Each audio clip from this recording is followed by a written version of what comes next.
Welcome to this exciting journey into the world of creative writing. Today, as part of the Becoming an Author series, we will explore Lecture 5, Introducing Characters, Bringing Them to Life, a fun way to show you how to bring characters into your stories in a big way. Have you ever met a character in a book or movie, like Percy Jackson battling monsters at camp, or Bluey the dog playing games with her family, and felt instantly excited to know more? Every character introduction, the way I first present a character to you in a story, like meeting a new kid at school, sets the stage for their adventure, and I'll teach you how to make yours stand out. No fictional characters, made-up people or creatures in stories, like a superhero or a talking dog, are born from thin air. I use specific details, little things that make a character feel real, like their favorite backpack color or a laugh you hear in class, and mix them with my imagination to create something amazing.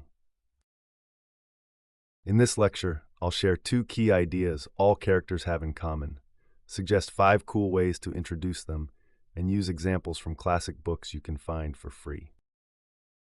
By the end, you'll have fun tips, creative activities, and exciting ideas to try, helping you make characters that jump off the page, just like your favorite stories.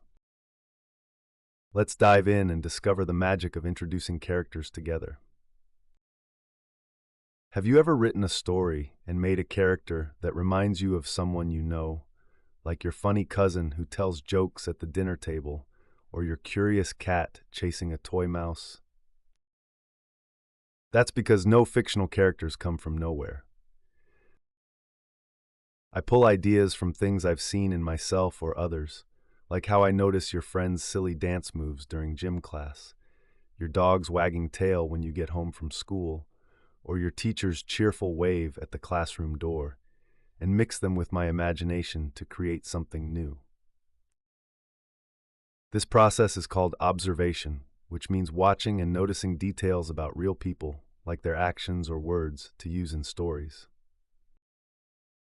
I also add imagination, which is dreaming up new ideas or worlds that aren't real, like magical lands, talking animals, or a school bus that flies over the playground. As middle school writers, you can do this too.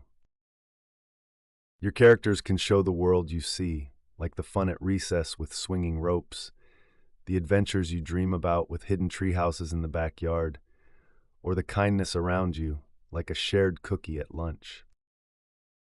This helps turn your observations into stories with heroes, buddies, and magical creatures.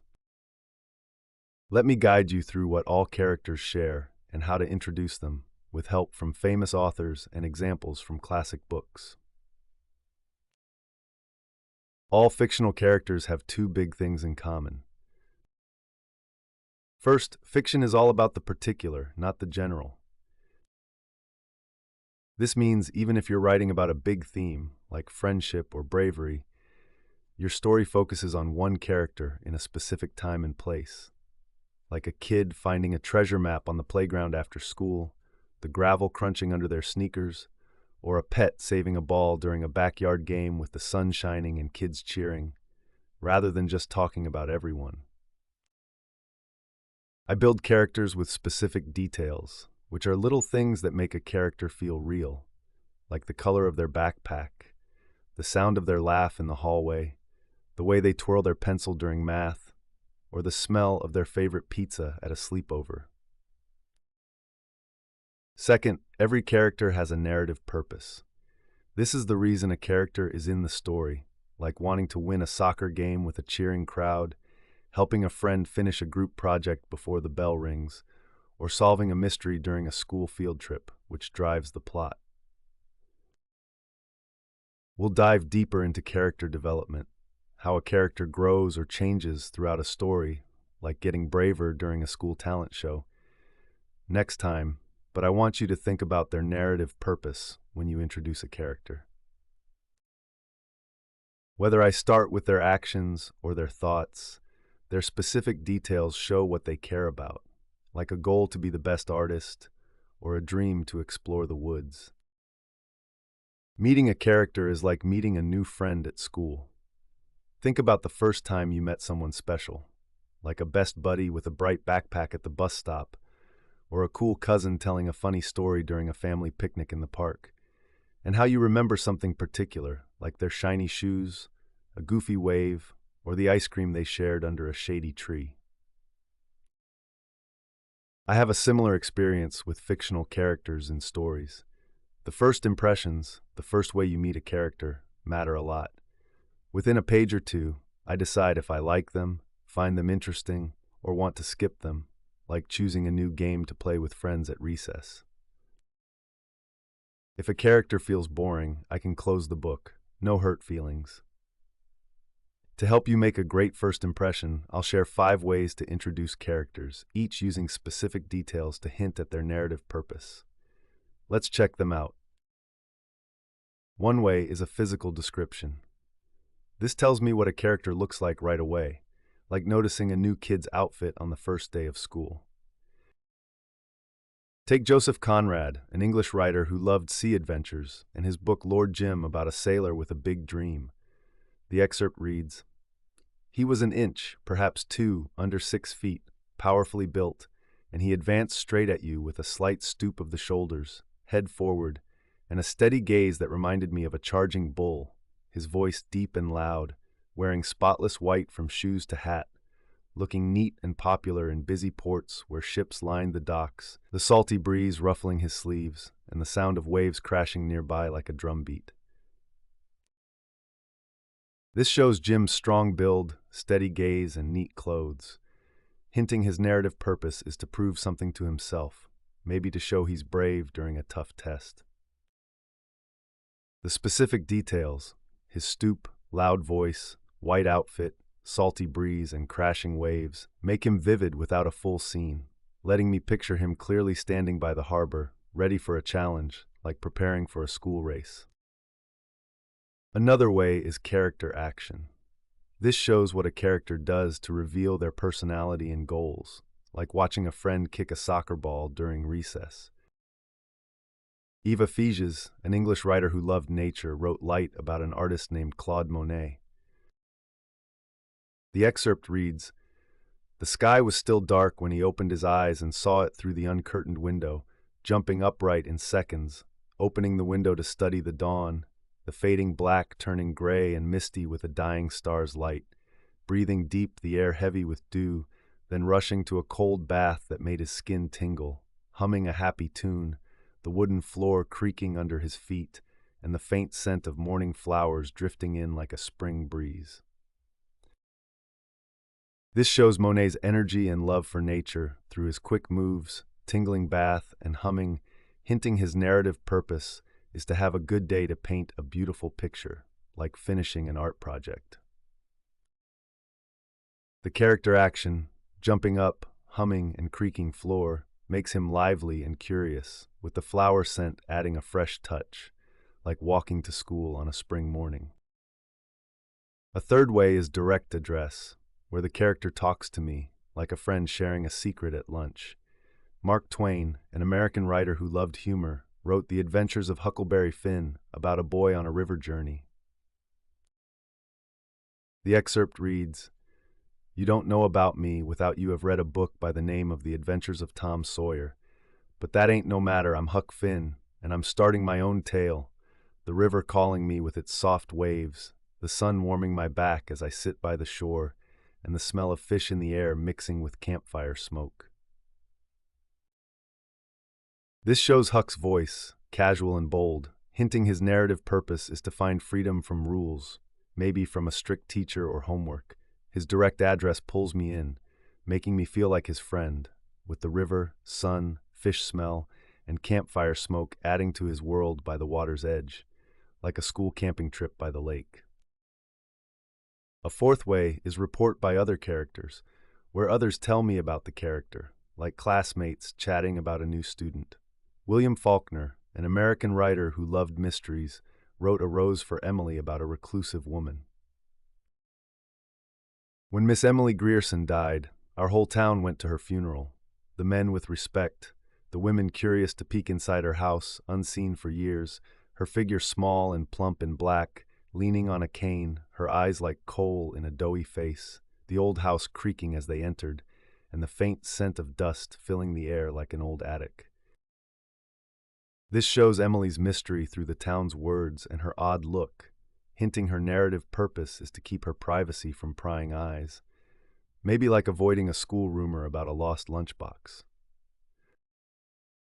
The report by other characters builds intrigue, like gossip at lunch, with the creaking house and dust scent adding a curious vibe, similar to an old classroom after a long day. The fifth way is specific time and place, setting a character in a clear moment and location, like the cafeteria at lunch or the playground after school. Robert Stone, an American writer who loved travel stories, wrote A Flag for Sunrise about a priest far from home. The excerpt reads, "Father Egan stopped writing, rose unsteadily from his chair, and shuffled to a bottle across the room, his study lit by a dim lamp casting long shadows, shutters open to a sea breeze carrying the scent of salt, the sound of a wedding party's steel drums drifting from Freddie's chicken shack nearby, the wooden desk scratched from years of use, and the distant crash of waves echoing softly like a lullaby." This shows Egan's loneliness through his shaky walk and quiet room, hinting his narrative purpose is to escape his troubles with a drink, maybe like avoiding a tough math test. The specific time and place, dim lamp, sea breeze, and drums, sets the mood, with the scratched desk and crashing waves adding depth, like a quiet corner during a noisy lunch break. These character introductions use specific details: Jim's white shoes, Monet's tingling bath, Huck's river call, Emily's coal eyes, Egan's dim lamp, to show their narrative purpose. As E.M. Forster said, fictional characters are people whose secret lives are visible, making their goals clear early, like wanting to explore a new club, help a teammate win a game, or find quiet time during a busy day. How much do I need to know about a character before starting? I don't have to write in order.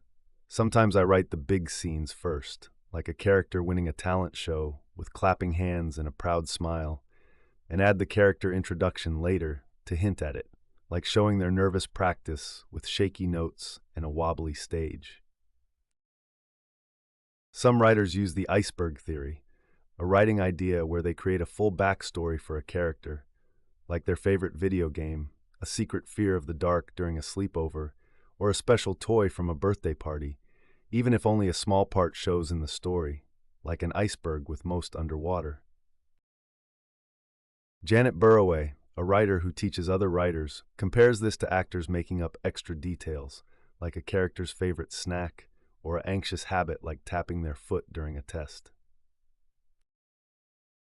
It helps me know my character deeply before the plot begins, giving them a rich life behind the scenes, like a secret journal under their bed.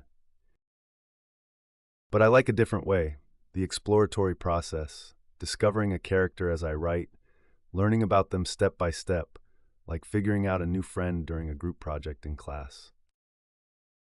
When I wrote a story, my character Jimmy started as a boy who wanted to set off a firework to surprise his friends during a backyard party after school. As I wrote, I added a red wagon with wobbly wheels, a grassy hill with daisies swaying in the breeze, his nervous giggle turning to a proud shout, a shiny firework sparkler lighting up the night, the smell of grilled hot dogs from a family barbecue, and the sound of crickets chirping around them, turning him into a prankster who loves attention. This exploratory process lets me learn about Jimmy with you, the reader, bit by bit, like uncovering a treasure map during a scavenger hunt at a school fair. It's not always easy. I've rewritten whole pages when a scene felt wrong, like Jimmy refusing to share the sparkler with his little sister during a game.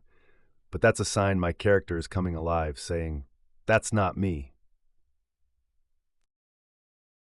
Whichever way you choose, by the end, you'll know your character as well as yourself, maybe even better, with their quirks and dreams shining through like a star project at the science fair. To practice with a writing exercise, pick someone you know, like a family member with a big laugh at the dinner table, a friend who loves drawing in art class, or a pet with a funny habit like chasing socks, and write a paragraph introducing them as a fictional character.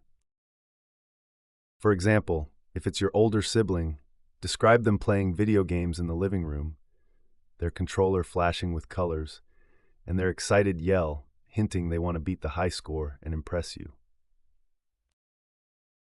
This helps me focus on specific details that show their narrative purpose, like a hidden wish to win or a love for gaming, turning them into a story star, like a character in your favorite show after school. Introducing characters is about using specific details to make them feel real and show their narrative purpose, blending observation and imagination. Use quotes like Forster's about visible secrets and examples from books to inspire you.